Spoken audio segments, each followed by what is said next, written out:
Friendly Neighborhood PhD. Hi, everybody. It's another edition of the Tide Pod, and today I'm joined by Malakai Strong, who is an advocate for disabilities. And yeah, definitely happy to have you on, and thanks for joining. And if you want to give just a few details kind of about, you and your story and some of the highlights that you want to share. All right, thank you so much for having me. My name is Malakai Strong. I use he, they pronouns. I'm currently an MSW student at Capella University doing social work, and my focus really is just around mental health, disabilities, and then LGBT related things, which I feel like are very present right now given the Right. times. And I'm excited to be here. Yeah, it sounds great, and happy to get into some of these points with you and talk a little bit about your story, and yeah, so I guess if you want to just start out on your kind of with your disability and what, that involves in your experience there a little bit. Sure. So I have cerebral palsy. I was born at about 2 pounds, 8 ounces, Mhm. about 4 or 5 months early. I was actually only given about 24 hours to live. And I turned 36 last month. Awesome. Kind of feel like all of this is a bonus. And I don't know, my disability more so shows up in just physical things. I need a lot of help with like activities of daily living. Mhm. Pretty much once I'm in my wheelchair, I'm super I guess as independent as I can be in some Yeah. ways. Yeah. Yeah, that's great. 36 years, that's where I'm at too. So that's every Yes. every year we get a bonus for sure, right? Yeah. Yeah. I've Yeah. always said that you know, this life now is everything's a bonus and I'm just here trying to have fun and share life with people. And I think that's what it's all about.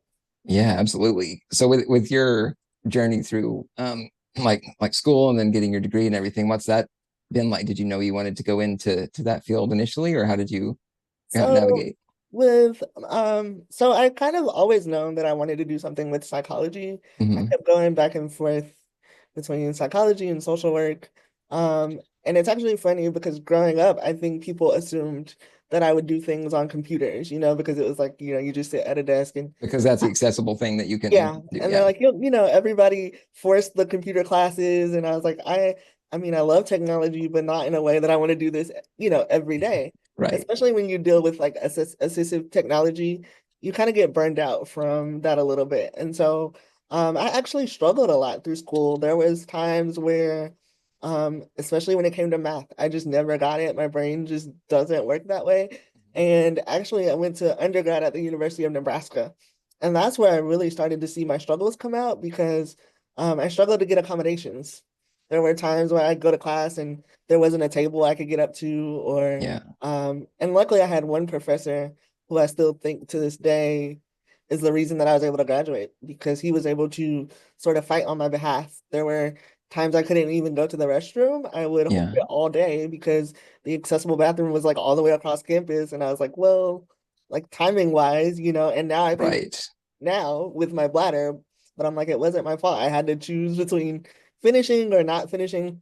Right. And once I got my undergrad degree, I actually had just moved out to California because I'm actually from Alabama. So I kind of like packed up from Alabama years ago, went to Nebraska for a little bit, and Hmm. right before I finished at Nebraska, I ended up here in California. And I don't know, social work just kept coming up, and I figured Yeah. out that there was a way to do mental health and psychology things within social work.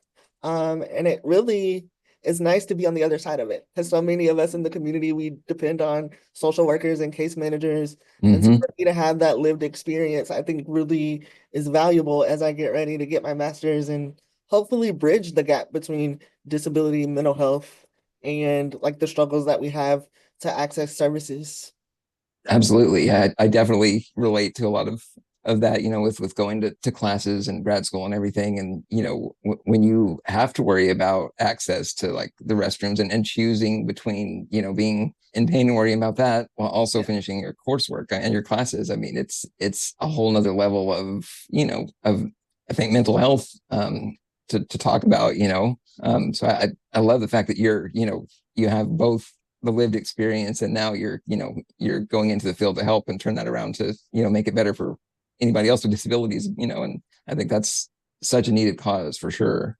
It is, and I going back to what you just said, I think that's one reason why I love online schools is because we can get rid of the access. Like it's just log into the computer. I don't Hmm. have to worry about it. And I actually go to an out-of-state university, and I got so much pushback from a lot of people. Why are you choosing to do that? Really? Like Because I just family and friends or just everybody in general? it was kind of a mix of both. Yeah. I do live in California, and they're like, why don't you just choose, a California school? But for me, I really wanted to go somewhere where I didn't have to worry about access. And I knew if I chose a California school, I would get pushback from a lot of social workers and case manager. Go in person, go in person. And I didn't Right. want that for myself. And this journey with my master's has been so much easier. Their disability department, like I literally just had to turn in a letter at the beginning of my journey, and it stuck with me the entire time. And it's probably the easiest time I've ever had with accommodations. Yeah. Yeah. I mean, I think that's something that online definitely brings. And you are using the computer, but your degree's not in that. I Yeah, mean, it's like you're using it as an assisted way to be more accessible. And I think that's the fact that you could just tap in, or go online, just click of a button, and be able to do that and organize your care schedule. And there's yeah, just so much more you have control over, I think, with that online opportunity for sure. yeah. The university that you're attending, like how did you decide, and how, like, has there been other levels of accommodation they've provided on everything? I decided because I had a best friend who went there for their master's, and they actually had a referral scholarship. And so I was Mm, like, I'll just try it, see if I get in. And I was able to get in, and I thought their accommodation process would be a little bit harder because I was out of state and things like mm, that. But actually, they just needed a letter from my doctor, and now I get extra time on assignments and things like that. And so it was really streamlined. The only caveat is like at the beginning of every term, I just have to give that to teachers, and we just have to have a conversation. But I've not had to fight for because there was at one point during my journey where I started to get migraines from computer use. right. They were able to also accommodate getting it like physical textbooks when I needed them, and I could Yeah. also use the textbooks that were online depending on how I was feeling that day. And it's been so easy to say like, hey, this has come up. I had a situation where one time a teacher didn't get my assignment within my allotted extra time, Hmm. and it was like missing in the system, and I was able to call the department, and they were able to be the mediator. And I think sometimes when you're in the disability community, we're expected to be our own advocates about everything. Right. And Always. Right. yeah, like we Yeah. have to teach you and then show you and then fight for whatever it is. And I Yeah. think this experience has taught me like there really are people that will stand in that gap. And I That's think, yeah, that's life changing. And I was thinking back to you said there was a professor at Nebraska too that was willing to kind of be an advocate, or yeah, help you with things like that. And I had a similar experience where obviously there were ones that would just, not ever say anything, and depend on me to, tell them every little detail. But then there were, one or two that just took the initiative. They actually like reached out and, were willing to help without me asking. And that's just such a, like, an I empowering remember one feeling. I remember one time that teacher got so frustrated because we'd been asking for a week. I just needed a table that I could actually, because I was writing Right. notes in my lap.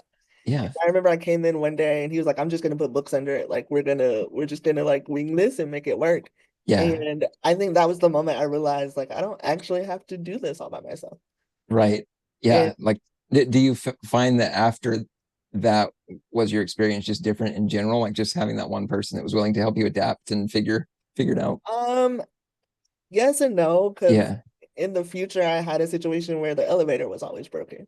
Yeah, I know that. The interesting thing about that whole situation with though is that same teacher was actually friends with the next teacher that I had. And so he was able to sort of Oh, hear what's wow. been going on. Like, we've kind of had to like do it our own way because X, Y, and Z.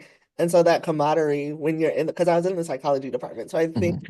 if you can really get in with departments at your school and like for them to see it themselves, a lot of times those teachers, because you're there for 2 to 4 years, depending on where you are in your program, they get to know and see that struggle. I had Right. that same teacher, was a friend of that same teacher who she got tired of the elevator being broken. So she called the department and she was like, no, that person deserves to be in class like all these other students, and I'm not starting until you find another way to get them here. Yeah, that's And, great. Wow. Uh, and she stopped class for 20 minutes and she was like, Yeah. I don't care about that because they paid tuition, they showed up. And they have every much as much of a right to be in here and get through class as Yeah. anybody. Yeah. Because they would always just tell me to go to the library and the teacher would meet with me later. Oh, yeah. That's it's always so often like that. Like just get like sweep it under the rug with the issue, and like it's no big deal. Like we'll just deal with it and accept and be fine.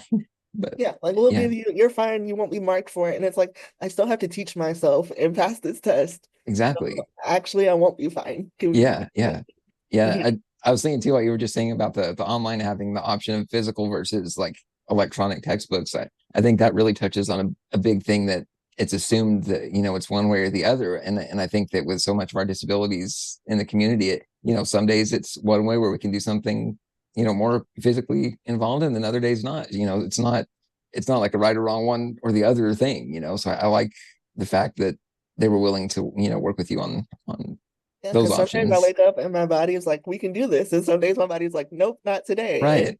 I have to be able to go with whatever my body says. And I think Yeah.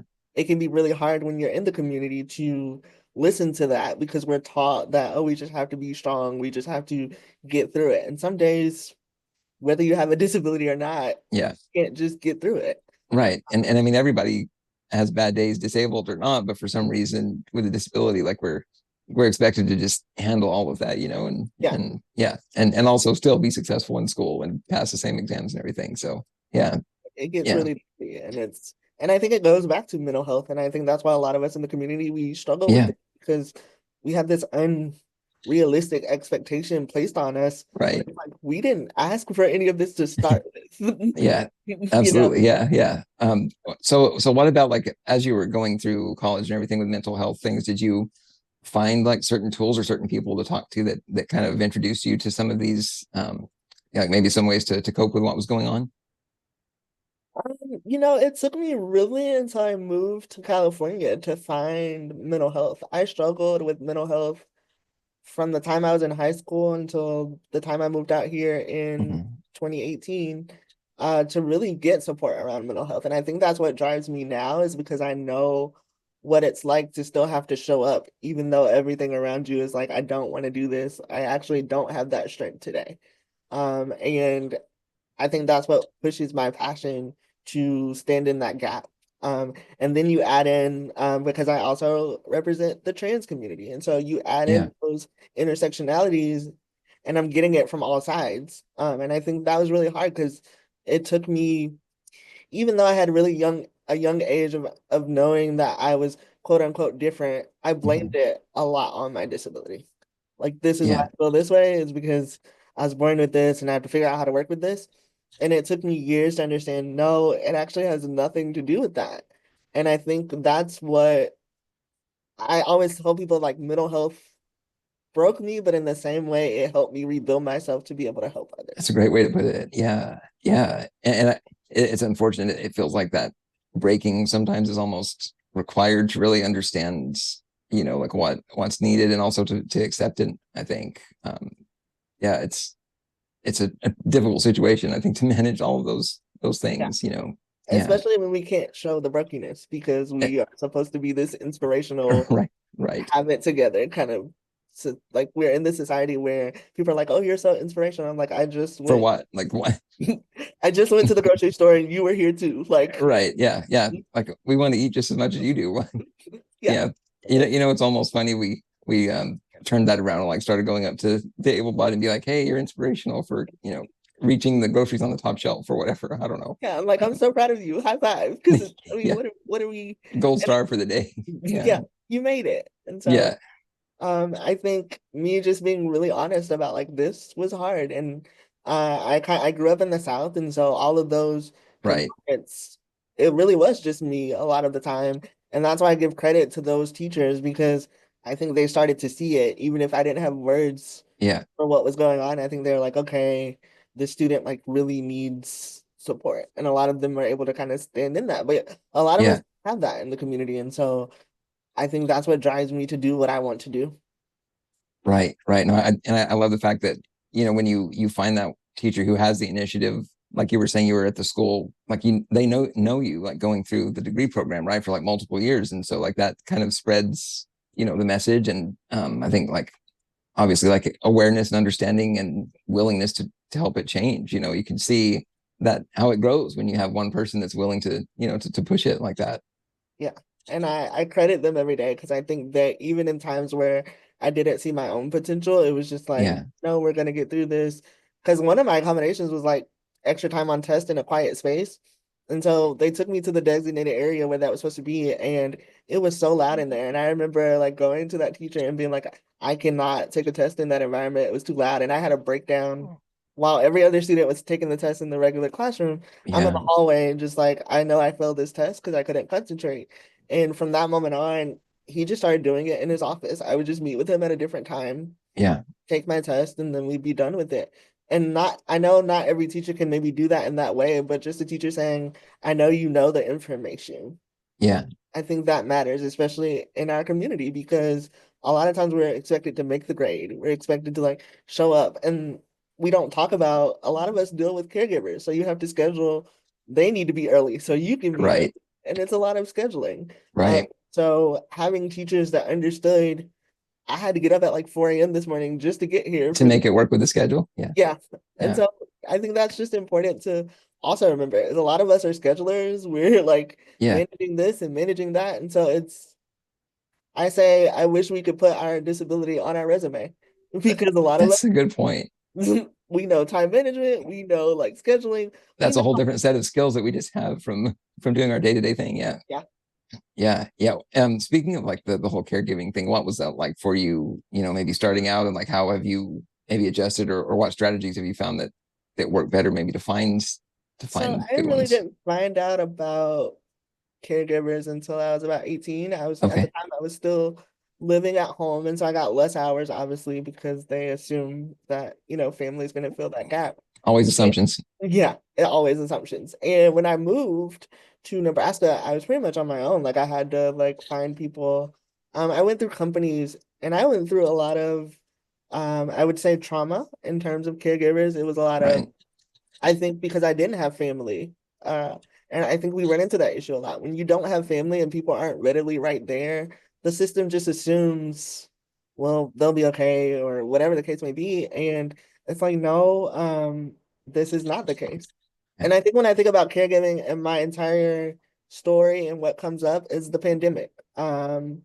I was freshly in California, maybe 2 years. I did not want a bunch of people coming in and out of my apartment Absolutely. because I was Yeah. like, I don't know like what your other clients have. I don't want to catch this thing. And so I was being very careful, but there were times where I wrote a letter to my case manager and I signed it and I said, if no one comes here for a few days, I'm okay with that. And I chose to go that route because they were pushing just go to boarding care. And I was like, why would you put a person who lives on their own in their own like germs and whatever the case may be, why would you suddenly put them in a place with all these people? A public place where it can Yeah, spread even. Yeah. and it was spreading because we had no idea what it was. Yeah. And Yeah. I was like, okay, so basically, are you, like, what is the plan here? And I think that was the moment a lot of case managers realized I'm just going to find a way to do it. And I would say that caregiving for me has always been difficult just Hmm. because um, it's hard to trust. Like, we're forced to trust in a lot of different ways. With some of the most, I mean, like personal things too, right? I mean, Yeah.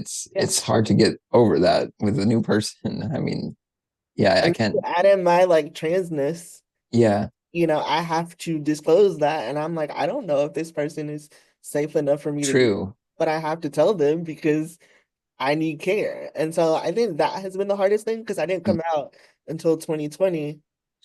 And I remember during the pandemic, I was trying to hire someone new. I actually had a situation where I did an interview with someone and they literally just kept talking about how they really liked Black boys. And Wow. Okay. yeah, continuously it was just like, I really like Black boys. And something told me to not do this interview by myself. So I had someone come, because normally I do those independently, but I had Right. someone come, something just told me, don't do this one by yourself. And the person that I was interviewing, they wanted that person to like undress me and do all of these things. And I remember after that interview, the person was like, we need to call the state because they told me that they did things in other counties and they worked with people in other counties. And I was Uh, like, this is dangerous. But I think at that point, that's where I realized that my disability and my transness and being a part of the LGBT community was really going to intersect. And it's always going to mhm. affect how I approach things like caregiving. Uh, Yeah. Well, so I mean, you also have your intuition, which was telling you to have someone else with you there. And I think that Yeah. that whole safety thing is also something people don't necessarily think about, like the person that we have to have, do care for us, like they have to be extremely trustworthy. And for, just anybody to come in and just start doing things before you've even established any kind of, not friendship necessarily, but like comfortable working relationship, or, it's just like, it's assumed that we'll just accept any caregiver that Yeah. they provide. And it's not, I mean, you have to establish some comfortability with them. And I think you brought up a great point because like I think there's a thin line between that friendship. I think there has to be a certain level, especially if you're seeing that person every day Right. and helping you do pretty much very personal things. Yeah, But how do you balance that? Because you want to keep that professionalism, but at the same time, that's the person you see every day. exactly. Yeah. That it's a really complicated dynamic, I think, to get to that point. And like, this is coming from a place where I haven't even had many outside, caregivers. And so I'm just like, just in disbelief at some of the stories and some of the things that are forced on people Yeah. with caregiving. Yeah, there's a lot of work to be done there. Yeah, I think I'm grateful so much for just my intuition being like, nope, this is not, don't do this. And I Yeah, always tell people, like, trust your gut. If it doesn't feel right, yes, we're in tough situations and we yeah. need care, but we don't need it that bad. Do Like, you feel like just a few minutes into an interview with a potential caregiver, do you feel like you kind of know whether it's going to work or not? yeah. And Yeah, people think I'm really weird for that, but I think I've just been around since I was 18. I've probably had close to 20 to 50 just in my lifetime. And out of those, I would say maybe three I like was really comfortable with. wow, I yeah, 100% like trusted. yeah. That's not a high percentage Yeah. for sure. Yeah, And I think those experiences are because I really trusted, okay, my intuition was like, no, this is not good. Or you know what, give them a moment. And those that work and try to work with knowing you have trauma and knowing that those are the ones you really have to give a chance to because they're trying to learn how right. not to trigger They you. have some openness at least. Yeah. Yeah, There yeah, was one caregiver I had in Nebraska. There would be I think there was like 3 weeks before I like literally would say a word to her just because I was like, I don't know about you yet. And she never made me feel really bad about it. She was just like, we're gonna go at your pace with this. And it actually took me having to go to a doctor's appointment out of town. She had to drive me and she used music because yeah. she knew that I listened to music every day. And that started the bond. And I was like, okay, maybe I can trust this person a little bit. Like there's Sometimes you just need to be on a road trip with somebody to really get to know. yeah, and they say Yeah, that. I'm like, maybe it works in caregiving too. So yeah, uh, I cherish that memory because I think that really broke the glass for me, yeah, learning how to trust in that way. yeah. I mean, that's what you were saying too. The line between professionalism and friendship, like, there needs to be some connection that's obviously a little on a friend level, but then also that professionalism oftentimes has to be maintained too, don't you think? Yeah, and I think it's hard also because a lot of times, like, we're put in situations where we're like the boss, right? But then sometimes those caregivers are older than you, but it's like Yeah. you have to listen to me because it's my life and my Well, situation. you're the expert of your own Yeah. like body, and yeah, And I think sometimes that gets dicey because people are like, oh, well, I'm not going to listen to you because you're younger than me. But it's like, it's still my body, yeah, my choice, you know. Uh, right, right, it can just be it's a really tough place to be. I think just anybody with a disability, no matter what it is, because that takes a certain level of trust of yourself too. Trusting right. you're going to make the right decisions. Yeah, I think having that kind of self confidence, self advocacy, like it's something that just never goes away. It seems like every situation we have to bring some of that to the table to, I mean, to really get anywhere. And not even just with caregiving, just in general, it feels like. Yeah, I think it's also hard to make friendships in our community. True. And I don't think we talk about that enough either because I think there's a loneliness that comes with our experiences. And I think it's hard because sometimes, whether we intend to or not, there can be some comparison, which I think can lead Absolutely. to, more depression and more mental health things, which it Yeah. just becomes a cycle, I think. I relate to that a lot, and sometimes social media also doesn't help with that, because you Yeah. see all the things people are sharing and bragging about, which it's not like that's not the way their life is every single hour of every day. But, as we're looking through and seeing people being like going through different stages of life doing things, I think that comparison is it just shows up as much as you fight it too. Yeah. And I Yeah. think we're kind of taught like, oh, we're not supposed to feel that way, or this internalized ableisms within ourselves, Yeah. and then just become this like cycle that we can't get out of. How do you like manage or fight against your internalized ableism, or at any point like over time? Like have you found ways that are effective at managing that? I've really, over the last 5 years since I came out as trans, I've really had to do a lot of work around if I was going to come out and be my full self, I was going to Mm, do work from the inside first. And I think that journey has really taught me to like unlearn a lot of those things. yeah. Because I would just assume, oh, I can't do that part of my transition, or it's not going to look like that person because I am like disabled. And understanding that it's my journey and I can't be worried about what the person next to me is doing because we're all trying to do something. Yeah. And just really trying to, and I think I can really speak to what you just said about like looking on social media. I remember when I started speaking, I was like, I don't have a lot of followers. I don't know a lot of people. I don't know how to get myself out there. And I knew that I wasn't really like a video person or Mm, things like that. And just really telling myself, just do your journey the way you do your journey. And the people that come into your life or meet you on social media, they're either going to give it that or they're not going to give it that. And it's not my responsibility to be worried about how they perceive me. right. Yeah. And I think it just, I think that took mental health work because it's really hard to not sit there and be like, okay, well, that person has like 1 million followers. And then I Right. look at myself and I'm like, I don't even have like 1,000, And so just Right. not looking at the numbers and also congratulating people like, hey, how'd you do that? That's awesome that you're doing that. True. Yeah. Approach Building it from that. more of a positive angle. Yeah. And Yeah. sometimes, and I think we also have this thought in our mind that everything's positive. Some days Oh are yeah. not. And it's okay. It's that idea of toxic positivity, right? Yeah. I think we see it a lot in our community, especially when you think about the inspiration and, oh, you're this and you're that. And it's like, Yeah. days it's not a good day. Right. Right. Same ups and downs as anybody else has, right? I mean, we're Yeah. still that's that human being factor that like, I'm always like trying to push, it's like, well, other people have days where it's not always great either, and that's okay. Like, we all have that kind of thing. So yeah, I think you're right. Exactly. Spot on with in comparison there with even other disabled influencers or anything, like it's easy, I think, to even let yourself go into a comparison there and be like, well, like I need to change something or I need to downplay a part of me that, isn't necessarily, you don't feel like will get the attention or whatever. I mean, there's just all these variables, I think, with it. Yeah. And I think too, trying to find that community and like figure Yeah. out ways to connect with people, I think is super important too.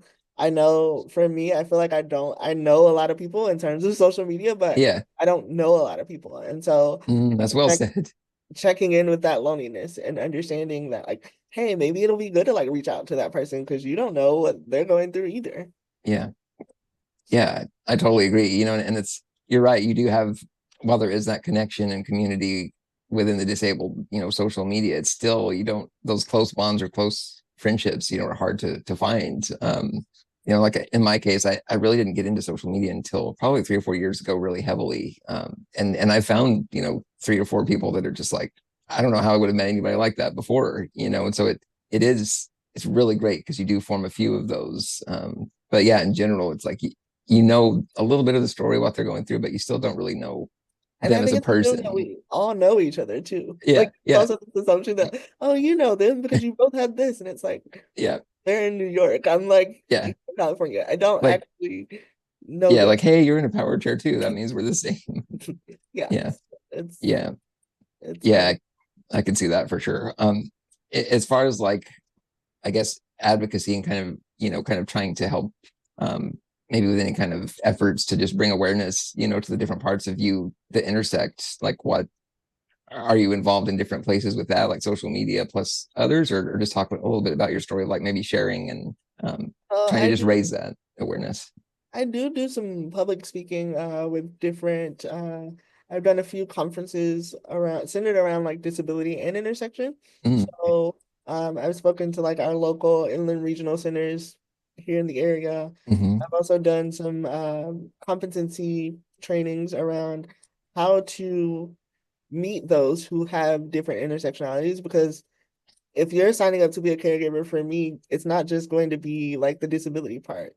There are parts Right. of It's the transition Yeah. that are going to impact you. Like, how do you talk to a person who uses different pronouns? Or, Yeah. what do you say when you're doing these intakes on new clients? And so having those conversations around those things, because in 2020, I was like, okay, I'm out of the closet. I've made this Facebook post. Now Yeah.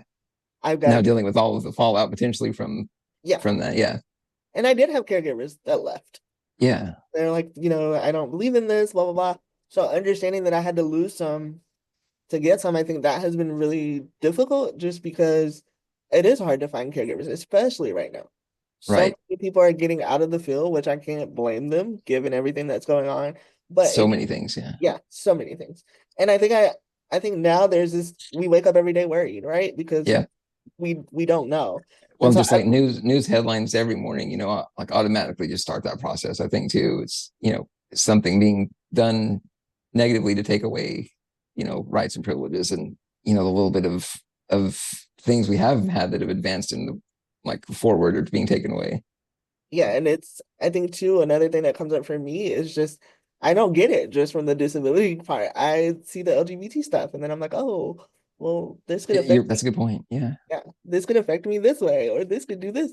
And so understanding that all of my every part of myself is being affected right now, I think has really forced me to just keep talking, keep sharing, Yeah. because like it is important. There are so many of us that probably are struggling to either come to terms with parts of ourselves because of that fear of, okay, if I say this, it's going to affect my caregivers. Are my caregivers going to quit? If I were to Mm, hire a new caregiver tomorrow and they're not trans friendly, like am right. I in Right. danger? Yeah. It's kind of just this kind of never-ending cycle, and it's really hard to stay out of the news, especially Yeah. when you're a grad student in social work who's kind of forced to make sure we're up on policies and all that. And then So to worry about every little detail or every part or whatever you say or you write might be taken, yeah, negatively by people that can, actually turn around and make things harder too. I mean, yeah, that's why I think, voices like yours are like really critical because you are like speaking from different sides of intersectionality, like these different communities that like they need so much. I think just people to just treat them as people, yeah. and that I At the mean, end of the day, we're human, and like yeah. I hate to break it to people, but like we could literally wake up one day and be like, oh well, now I need a wheelchair. Absolutely, yeah. And there are cases of, people you just never know when it's going to happen that they just lose something that they have, Yeah, the ability to do before. Yeah, yeah. So I think that just I think so many of us, especially, when you have these different areas, like we can slowly make a difference in, kind of bringing that understanding, I think. And obviously not everyone's going to do it, right? Like not everyone's going to ever approve or whatever, but like I don't think you have to agree with everything someone is doing or that they're about to treat them as a like human with respect yeah. and yeah, yeah. So it's just a complicated thing, and I'm just not sure that the fight will ever totally stop, obviously, but you know And we just have to keep moving. And I think that is one thing that kind of pushed me to write my book, because I wrote a book during the pandemic and I actually kept a journal during the yeah. pandemic. And that's what my book is. I was going to ask if that's what you use to actually write the book is your Yeah, journaling. I Yeah. basically turned my journal into a book and I talk about the struggles of finding caregivers during the pandemic and the struggles of coming to terms with being trans during the pandemic, and how because a lot of times when you're transitioning, you want that feedback, like, oh, things are changing, like your voice is different, or those type of things. Mm, But the bulk of my transition started in the pandemic, so nobody was seeing me. So that loneliness, and I think that's what pushes me to continue to speak my voice, because we don't have a lot of people that have all of these different intersectionalities trying to navigate life in like three yeah. different ways. Right. Right. And yeah, you're right about the pandemic adding just a whole nother like monster layer of anxiety and stress and worry with. I mean, that's just like that was hard enough to navigate, and I mean like any of those things, right? Like are challenging in themselves, and then you combine everything together, and it's. I mean, yeah, that's I can't even imagine, like the levels of isolation maybe and things you were feeling during that. Well, I wrote that book because I wanted nurses and social workers and people who are supposed to help those of us in the disability community to understand what it was like firsthand, Yeah. to be on the other side of it. Because, I have had to deal with medical discrimination and those sort of things, let alone like disability wise, but then you add in LGBT wise, it adds another Right. layer to that too. So I think it was hard, but at the same time, I hope it helps. And that's why I did the book is like I'm going to be as raw and like yes, there's language in the book. Yes, there's things that will be Right, hard to read. right. Like I had to live it and I want you to be able to read it and say, I'm glad I got that perspective because that might help somebody else. Yeah. And did you like, have you gotten feedback from the LGBTQ and disability communities, like from reading the book, like stories where maybe it helped them, or just having that, knowing that I think someone else went through it? so far, most of my feedback has come from like other like social workers and Mm, like doctors and people saying I'm really glad you talked about this or this is going to change the way I deal with clients. And I think for me, that was the biggest thing because I think it starts with the healthcare providers. Like we're taught to sort of like come in and like have this whole medical history and teach you about us, but you also meeting us halfway and saying like, you know what, like we don't have to make these awkward conversations. Just treat me like a human being.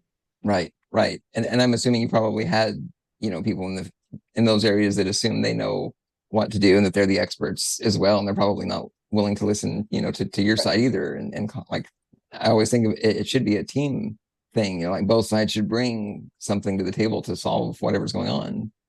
Yes, I'm actually getting ready for gender affirming surgery later this year.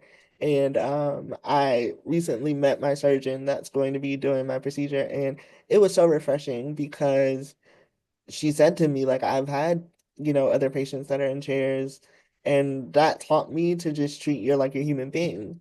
And she started asking questions that weren't awkward. It was just like a human question. And I was so taken back because I was so ready to be like defensive and Right. have like these answers. And she was like, no, we'll figure it out. We got this. And I think that was maybe the second time in my life where I went to a doctor and I was like, that doctor actually gets it.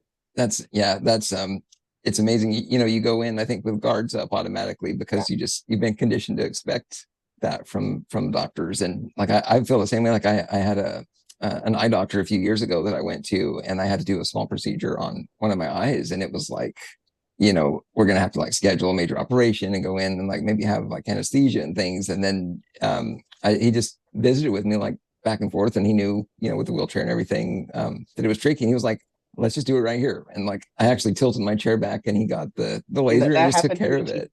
Yeah. Yeah. Yeah. And it's just like, man, if every case was that way, if there were more doctors like that, it would just be amazing. Because one thing that I figured out in that situation is we go to the doctors, right? And we go to hospitals, and they're always like, oh, we can't help you get out of the chair. Like they Yeah. want to come with a caregiver. And I'm like, it's a hospital. Like, how do you not know how to do this? I get Yeah. legality, but at some point we deserve dignity to be able to show up to a doctor's appointment and not have to bring an entourage just to Exactly. appointment. And like not be forced to transfer if we don't need to also, right? Right. Like, yeah. Because Yeah. my doctor was just like, you know what? Like, just tilt the chair back and we're gonna figure this out. Exactly. Yeah. And it's Yeah. like use the chair because like we have the resources. Right. I mean, it's a tool for much more than just transport, right? I mean, yeah, So yeah. But if that was built into, I mean, just a little bit of the medical training, even too, just knowing like, well, this is an I adaptive would love to device. go do medical trainings with doctors. I think Oh they yeah, need it. I think I they do need too. Yeah, that would be a major thing. But no, that sounds really good. And I appreciate the time, Malachi. I don't want to keep you too much, but if for people that want to reach out and maybe find the book and then find you on social media, like where all can they look for that? so my website is strongwill.com. I'll send it to you. Maybe we can put it in Okay, description of the definitely. podcast as well as at Malakai Strong on Instagram. That's the best way to reach me. And yeah, I really enjoyed being here today. It was great to have a good conversation with you, and I look forward to working together more in the future. Yeah, definitely. I know we did a 10 list too back a while, so I'm sure we'll Yes, collaborate on something else at some point. we'll find something.